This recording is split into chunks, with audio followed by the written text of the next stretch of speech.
Cordelia was dying just 20 feet away. Her screams had faded into a terrifying silence behind the operating room doors.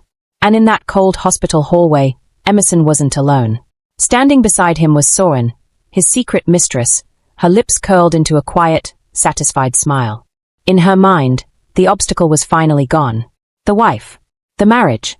The last thing standing between her and Emerson's empire. Then the doctor stepped out. Not panicked. Not broken. Her face was calm, almost deliberate. She didn't speak to Emerson. She leaned toward Soren and whispered 4 words that turned triumph into terror. And in that instant, everything changed. If you're watching this unfold, make sure you subscribe right now for the full story, and comment where you're watching from, because this ending will stay with you. The word empire had once meant something different to Emerson Vale. It used to mean innovation, long nights in glass offices overlooking the ocean, billion-dollar deals sealed with silent handshakes. It used to mean he had beaten every statistic stacked against him, self-made, ruthless with numbers, surgical with risk. But standing in that hospital hallway, surrounded by antiseptic air and fluorescent light, empire meant something smaller, colder. It meant what he was about to lose. His hands were shaking now, fingers pressed together like prayer but without faith behind it. 20 feet away, beyond steel doors and a red operating light, Cordelia was on an operating table fighting for her life. His wife of 10 years, the woman who had held his shaking hands through boardroom battles and personal ruin alike. And beside him stood the one secret that threatened to burn everything down. Soren didn't touch him. She didn't need to. Her satisfaction radiated quietly, controlled, practiced. This wasn't reckless victory. It was calculated. She had waited for this hallway. For this silence. The seconds dragged. Monitors beeped faintly through the wall. Shoes squeaked past. A nurse hurried by without looking at either of them. Every sound felt amplified, distorted, as if the building itself was holding its breath. Emerson barely noticed. All he could see, no matter where he looked, was Cordelia as she had been barely an hour ago, sweat on her brow, breathing shallow, fingers tight around his wrist as another wave of pain crushed through her body. She had tried to smile through it. She always did. "You'll be fine," he had whispered. Now the silence answered for her. Soren shifted slightly, folding her arms as though she were settling in for the end credits of a film she already knew the ending to. Her eyes never left the operating room doors. In her head, the future was already rearranging itself. No more secrecy. No more shadows. No more playing second to a woman who owned the title but not the heart. At least that's what Soren told herself. Emerson Vale would finally be hers in the open. The wealth. The power. The life Cordelia stood in the way of. And Cordelia was dying. The doors opened. Metal hinges whispered. A change in air pressure rolled through the hallway. Conversations nearby fell quieter without anyone meaning to hush them. The doctor stepped out. Not rushed. Not trembling. Her gloves were already off. That alone was wrong. Emerson took one step forward without realizing he had moved. "Is she?" The doctor didn't answer him. Her eyes passed over his face as if he weren't even standing there. They locked instead on Soren. That was when something inside Soren faltered.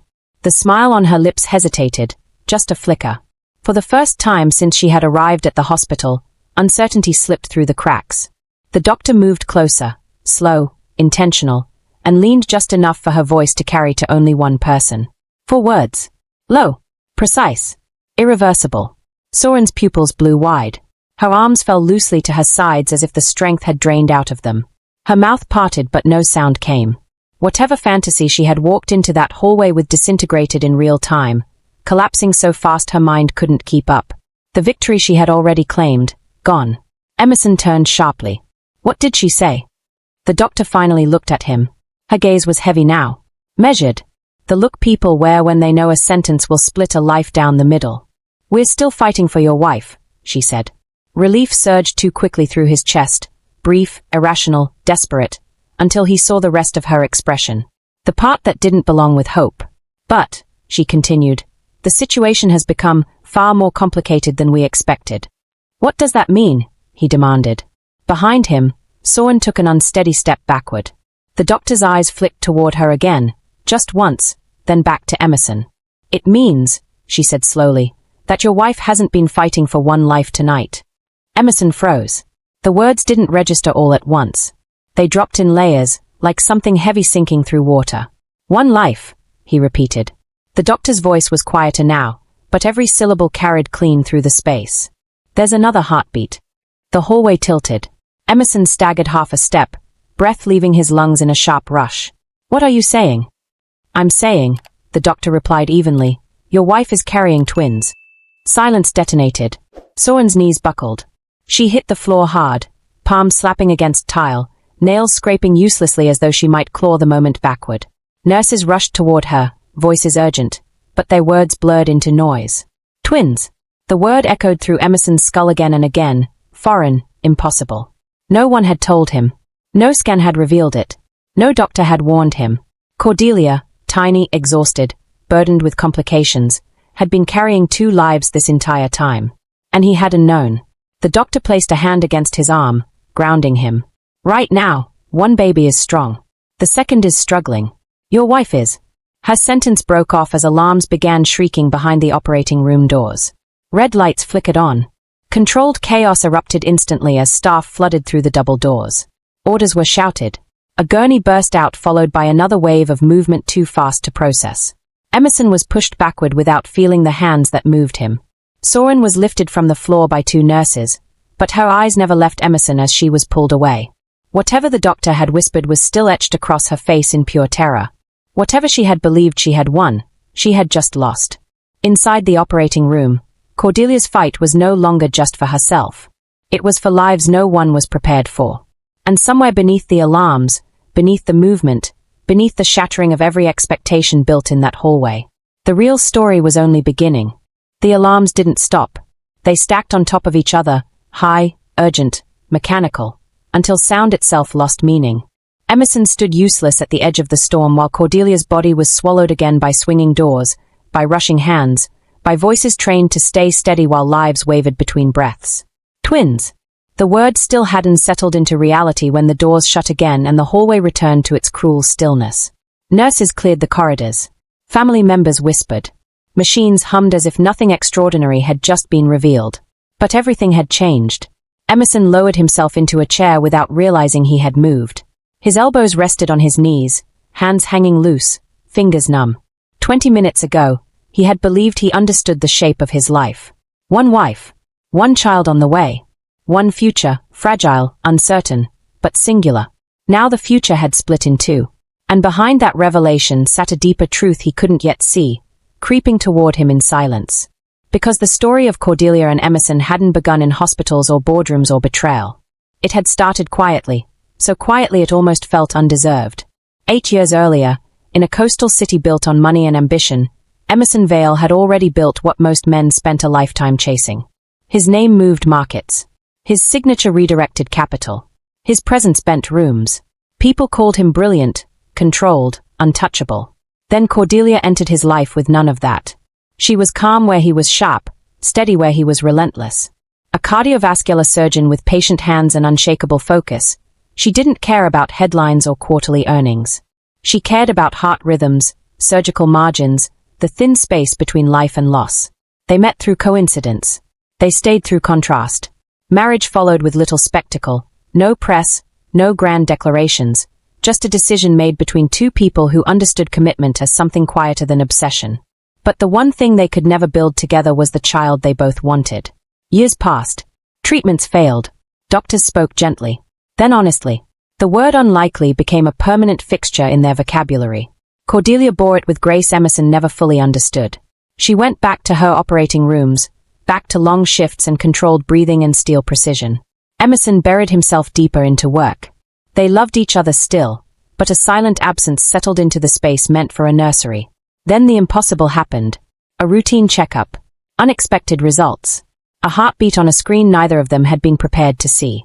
Cordelia cried that day, not softly, not politely, but with the full release of a woman who had carried disappointment long enough for it to harden into resignation. Emerson held her and laughed through his own shock, already rearranging an empire built on projections into one that suddenly needed room for a child. The pregnancy was fragile from the beginning. Preeclampsia. Rising blood pressure. Strict warnings. Controlled activity. No stress at all. Doctors monitored her closely. Emerson hovered. He cancelled trips. He left meetings early. He walked behind her in parking lots as if willpower alone could keep danger from touching her. And for a time, It almost worked. What he didn't see was the space forming quietly at the edge of his life, the place where secrets breathe.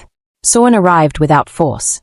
A consultant first, then a confidant, then something unnamed that slid gradually into something undeniable. She was observant, patient, deliberate in the way some predators are, never rushing, never misstepping, always allowing the target to believe discovery had been their own idea. Emerson never set out to betray his wife. That's what he told himself. He had only been tired, overloaded, lonely in ways that felt unjust to confess.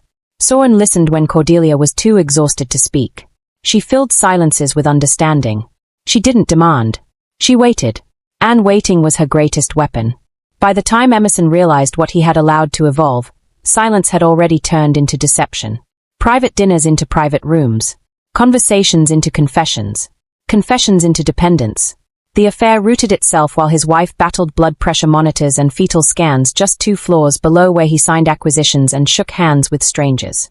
Cordelia felt the shift long before she saw evidence of it. The late returns. The distracted gaze.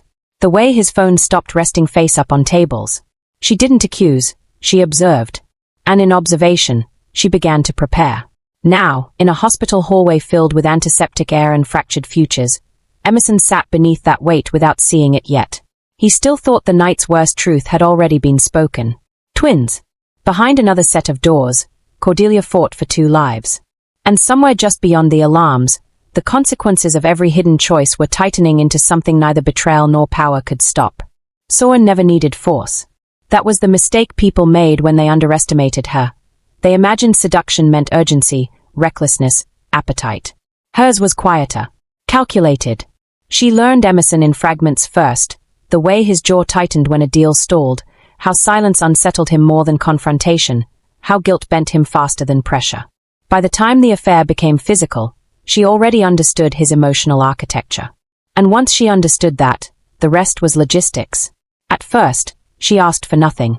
No ultimatums. No demands. No talk of future or promises. That restraint disarmed him. What Emerson didn't know, what he never suspected, was that Soren had already decided how the story would end. He just didn't know when the final chapter would be opened. The pregnancy was the switch. She told him quietly, over dinner in a private room overlooking the bay, voice steady, eyes unreadable. No tears. No drama. Just a statement delivered like a business update. I'm pregnant. The room shifted. Emerson didn't speak for a long moment. He stared at his glass, watching city lights dissolve inside the dark liquid. Cordelia had almost died trying to give him a child.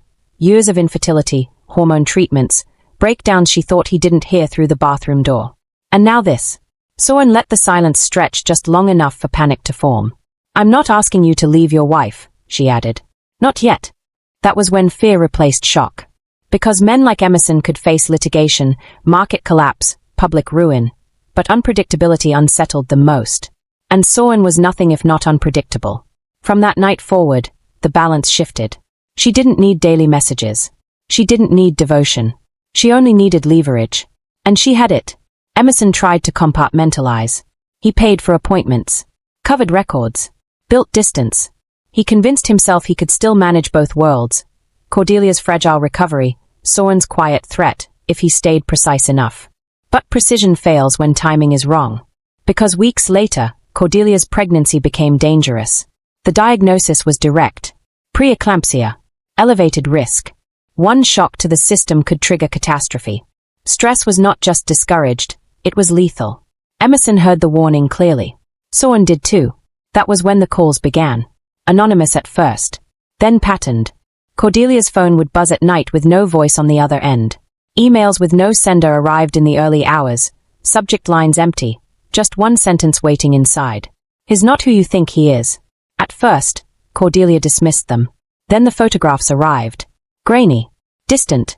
Indisputable. Emerson exiting a hotel. Emerson entering a high-rise apartment. Emerson in a reflection that did not belong to a boardroom. Cordelia didn't confront him. She did what she always did in crisis. She observed, measured, and planned. Behind the scenes, she hired a private investigator. At the same time, Soren sharpened the pressure. She never contacted Cordelia directly. That was the genius of it. Every message looked random. Every intrusion felt disconnected. Stress arrived without a visible enemy. And stress is most lethal when it feels uncontrollable.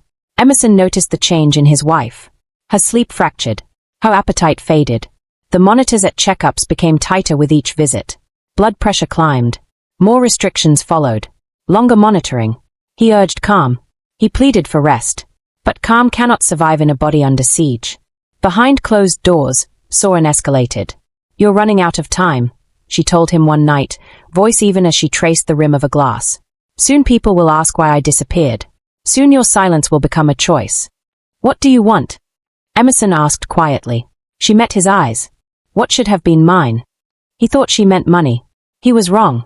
Because what Soren truly wanted wasn't compensation, it was displacement. Cordelia's place at the center, Cordelia's security, Cordelia's legitimacy. And the irony was brutal. The closer Cordelia came to uncovering the truth, the more unstable her body became. The closer Soren came to claiming the future, the more volatile the present turned. Every message, every image, every unanswered call stacked pressure onto a woman whose heart was already working against itself. Emerson stood between them, bleeding decisions with no clean exit. By the time the final email landed in Cordelia's inbox, the one that confirmed every suspicion she had been quietly assembling, her body couldn't absorb the shock anymore. The seizure came fast. So did the ambulance.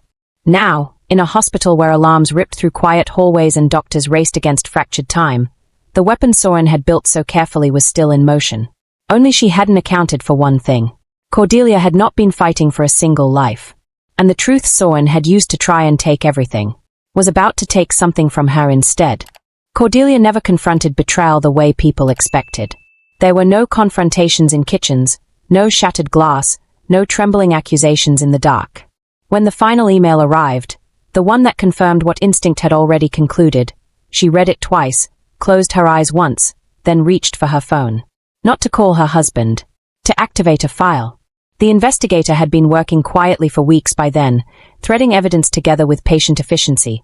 Time-stamps aligned, locations mapped, financial overlaps traced with exacting care. Every denied suspicion now had a spine. Every late return had coordinates. Every lie had weight. Cordelia reviewed the report in fragments between hospital checkups. Each truth landed clean, hurtful, yes, but not chaotic. Pain didn't unmake her. It focused her. And with focus came preparation. While Emerson tried to contain fires in boardrooms and hospital corridors, Cordelia assembled the real defense, legal frameworks, asset protection, ownership structures Emerson had never bothered to examine too closely because for years, there had been no reason to. The empire was his in name. But Cordelia had always been the one who read the fine print. Through shell accounts, trust revisions, and layered clauses designed for exactly this kind of collapse, she began shifting foundations quietly beneath the surface of his fortune. Not recklessly, not noticeably. By the time the storm broke, she intended to control where the pieces landed.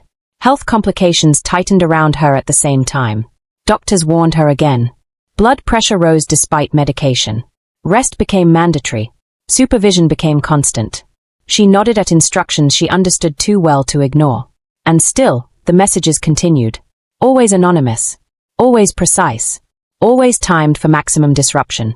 But now Cordelia saw the pattern. She charted the stresses. Logged the days. Matched spikes to messages. And in that data, one truth emerged with brutal clarity. The sabotage wasn't random. It was engineered. Someone wasn't just informing her. Someone was trying to break her. Cordelia never told Emerson that she knew. Not because she feared him. Because she no longer trusted the version of him standing in front of her. Instead, she began writing. Not letters. Not confessions. Instructions. Future arrangements. Medical contingencies. Legal directives. Even guardianship protocols. Contingencies that felt premature until the numbers on the monitors told her they were not. And tucked into those preparations, hidden beneath the sterile language of law and survival, she recorded something else.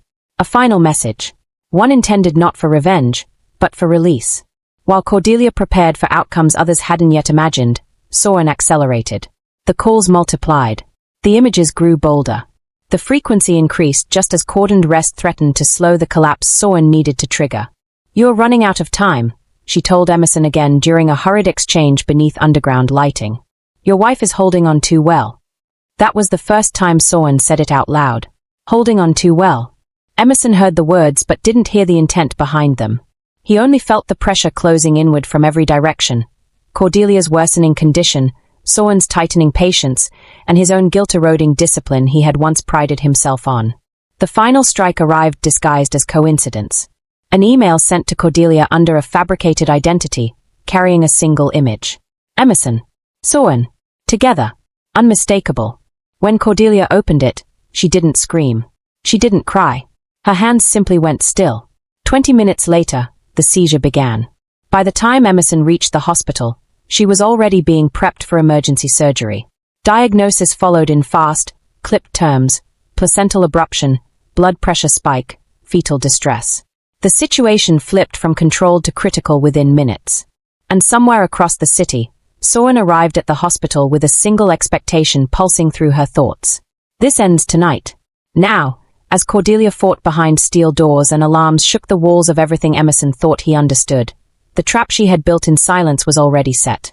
She simply didn't know yet if she would live to see it close. And Soren, so certain of her victory, so convinced the obstacle was finally being erased, had no idea she had already been written into the consequences. The seizure didn't look violent at first. It began as a tremor in Cordelia's fingers, so slight the nurse adjusting her for almost missed it. Then her jaw tightened, breath hitching once, twice, before her entire body locked and the monitors leapt into chaos. Commands snapped through the room. Curtains were pulled. Hands moved fast and sure. Cordelia was rolled onto her side as oxygen flooded her lungs and alarms split the air. Blood pressure spiked past safe limits. Fetal heart rate stuttered. In less than 90 seconds, the situation transformed from dangerous to catastrophic. Emergency surgery. Now! The words carried no drama, only certainty. They moved her through hallways in a blur of fluorescent light and rushing bodies. Emerson arrived just in time to see the doors swing closed behind her, his wife already unconscious, already slipping beyond reach he hadn't realized he was losing. The diagnosis followed him into the waiting corridor like a shadow. Placental abruption.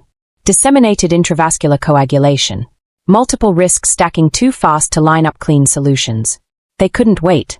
And somewhere in the building, as Cordelia was cut open to save what could still be saved, Soren stepped through the hospital entrance with calculated calm. Her movements were unhurried, her expression composed, as though she were arriving for confirmation rather than consequence.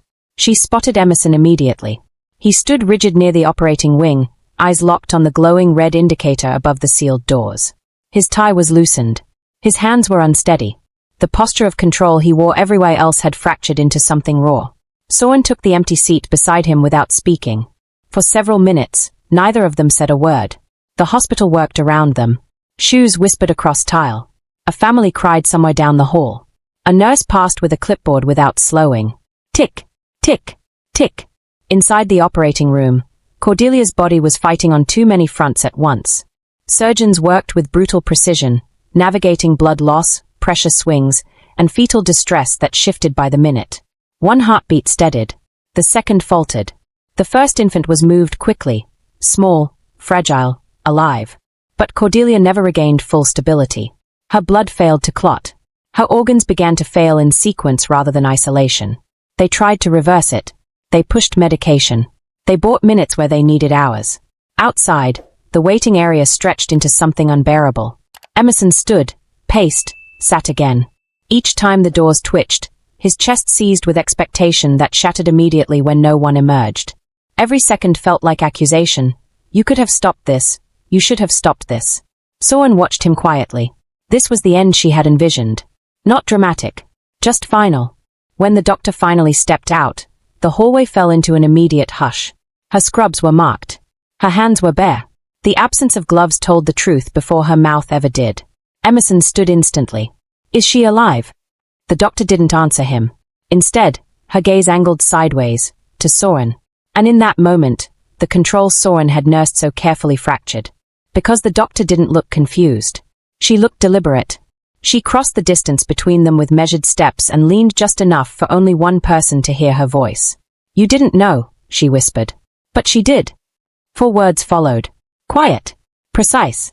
Devastating. Soren's entire body went cold. Her breath collapsed in on itself as the meaning struck faster than denial could rise.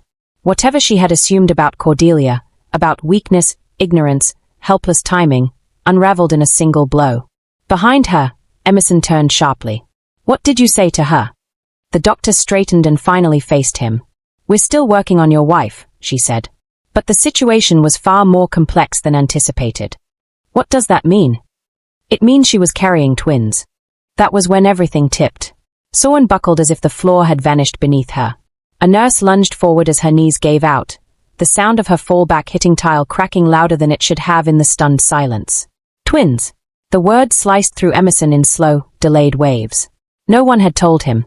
No scan had shown it. Cordelia, fragile, exhausted, under constant pressure, had been carrying 2 lives alone. The alarms shrieked again behind the doors. Red lights pulsed. Surgeons rushed past as the room surged back into motion. Soren was lifted to her feet by strangers, her face drained of color, eyes wide with a realization she could no longer outrun. The victory she had built her future on was collapsing even faster than Cordelia's body. And inside that operating room, where blood and time ran out together, the final separation between life, death, and consequence was about to be drawn. Inside the operating room, time stopped behaving normally. Minutes stretched like elastic. Seconds collapsed into nothing. Cordelia lay suspended between machines and hands, and decisions being made faster than her body could respond to them. Blood loss continued despite intervention. Medication slowed what it could but could not stop what had already been set into motion. One child cried. The second did not. Surgeons shifted focus instantly. Another incision. Another rush. Another race that no one planned for and everyone now depended on. Cordelia never regained consciousness. Her heart rate flickered, sharp spikes followed by long, ominous drops. Each fluctuation sent ripples of urgency through the room. They worked above her, around her, through her, refusing to surrender the outcome even as probability turned against them. The second infant was delivered in silence. Small. Still. For 3 unbearable seconds, no one moved. Then the child gasped. A weak, fractured sound, but alive. Relief surged through the room for exactly 1 heartbeat before the monitor above Cordelia shattered it with a long drawn-out tone. Flat. A nurse called the time. They worked anyway. Shock paddles. Medication. Compression. Once. Twice. Again. Nothing returned. The room slowed, because when the body no longer responds, motion becomes ceremony. The surgeon stepped back. Cordelia Vale was gone. Outside, the hallway vibrated with the residual echo of alarms as the doctor pushed through the doors again. Her mask was lowered now. Her face held no softness left to offer. Emerson saw it before he heard it. He stepped forward. She's gone, the doctor said simply. The words struck without warning, shattering the narrow space he had forced himself to survive inside. His knees weakened. His lungs seized. Sound left the world before breath did. Behind him, Soren staggered back as if struck from behind. Emerson didn't turn toward her this time. Your children are alive, the doctor added. Both of them. That sentence carried a different weight. Not comfort. Not relief. Responsibility. Twins. 2 lives Cordelia had carried in silence. 2 lives he had endangered without ever knowing the full cost. They brought the infants out one at a time. Wrapped. Fragile. Breathing. Emerson reached out with hands that no longer felt connected to his body. He touched the edge of one blanket as if afraid the child might dissolve. The second crib wheeled in beside the first, smaller movement, weaker breath, but still present. 2 heartbeats now remained where one had been lost. Down the corridor, Soren watched the scene take shape as if from underwater. The children were real. That truth crushed the last illusion she had clung to. She had built her future around singularity. One wife erased, one path cleared, one child legitimizing her position. The existence of 2 lives shattered the arithmetic of her ambition completely. And somewhere between shock and terror, something else began to take shape. Evidence. The investigators' report. The anonymous emails. The timing of the seizure. The pressure campaigns timed to medical vulnerability. Nothing was invisible anymore. When hospital security arrived, Soren barely registered the movement. A nurse led Emerson to a quiet room where Cordelia lay still beneath white covering, her face at peace in a way that no longer belonged to the living. He stood beside her in silence for several minutes before his body folded inward and sound returned to him in broken pieces. Guilt arrived late. Not as accusation. As understanding. He had gambled casually with silence and secrecy, believing the true damage belonged somewhere else. Now the cost sat motionless beneath his hands. One of the nurses handed him a sealed envelope found among Cordelia's personal effects. It bore only his name, written in her calm, precise script. Emerson stared at it but did not open it. Not yet. Behind closed doors elsewhere in the hospital, Soren was placed under observation. Her phone was taken. Her bag searched. Messages pulled. The evidence she had believed anonymous was suddenly traceable. For the first time since she had targeted Emerson, the game had moved beyond her control. And for the first time since Cordelia had sensed betrayal, the preparations she had made in silence were no longer theoretical. They were about to activate. The first domino fell before the sun rose. Emerson hadn't slept. He sat in a quiet hospital room with the envelope still untouched in his hands, the faint sound of neonatal monitors leaking through the walls like distant echoes of consequence. Somewhere down the corridor, his children breathed inside machines. Somewhere else, his wife lay motionless beneath a sheet. And somewhere else entirely, Soren's world was collapsing faster than she could lie her way out of it. Hospital security had turned over her phone to local authorities before dawn. What she believed had been anonymous wasn't silent at all. Metadata spoke even when messages did not. IP paths mapped cleanly. The pattern emerged fast, too precise to dismiss as coincidence. By mid-morning, investigators stood at the threshold of her apartment. They found drafts of emails never sent. Folders labeled with dates that matched Cordelia's medical spirals. Financial notes. Pregnancy test receipts. Voice recordings she had kept, not for memory, but for leverage. The story assembled itself without emotion. Pressure. Timing. Intent. By the time Soren was formally questioned, denial had already lost credibility. At the hospital, Emerson was finally ushered into a private meeting room where two officers waited beside a legal liaison from the hospital. Their faces were calm. Controlled. The tone people use when they already know the outcome and are simply walking someone toward it. Mr. Vale, one of them began, "We need to ask you some questions regarding your wife's medical emergency." He answered mechanically at first. Timelines. Messages. Dates. Names he hadn't spoken aloud in years. The questions tightened gradually until they reached the shape he had been avoiding. Did you have reason to believe your wife was under unusual stress? He hesitated. Images flashed, late-night phone calls, sudden silences, moments Cordelia stared past him with unreadable focus. Yes, he said finally. But I didn't know the source. They exchanged a brief glance.